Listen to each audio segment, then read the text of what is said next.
Свети Николци уникатни. Освен лабораторија, квалитетот на водата за пиење го контролираат и со риби. На моја иницијатива беа набавени повеќе врсти на една врста на риба пастрамка од само трута, нели? Ставена во голем аквариум каде што водата која што излегува од озонаторот ги храни рибите, всушност ги снабдува со вода и тие веќе подолг временски период живеат во водата.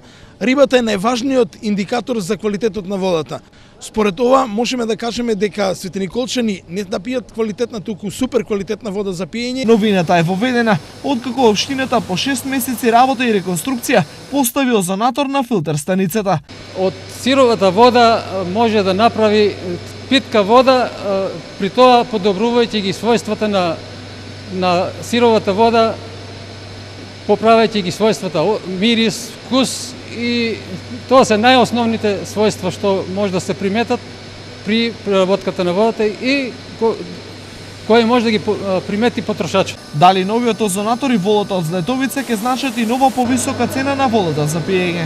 Можеби ќе има мала корекција затоа што ние сме врзани со системот Златовица. Како тие вршат корекција на цената на водата спрема нас, така и ние треба да го прифаќаме тоа. Меѓутоа сметам дека со квалитетот на водата кој што е добиен во сегашниот случај, цената на водата е ниска. Изборот е пари или здравје, но што за ова мислат оние кои сметката треба да ја платат граѓаните. Па ќе се покачи цена, се качува и тоа ќе се качи, ама меродавно да биде, квалитетна вода да пиеме. Ево носам јас сега од кај ластото, утепуно се вода на точка на сејки.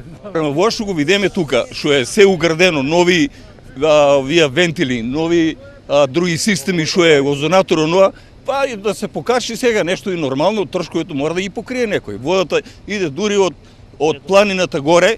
Инаку, Свети Николе од Златовица троши од 50 до 70.000 метри квадратни вода.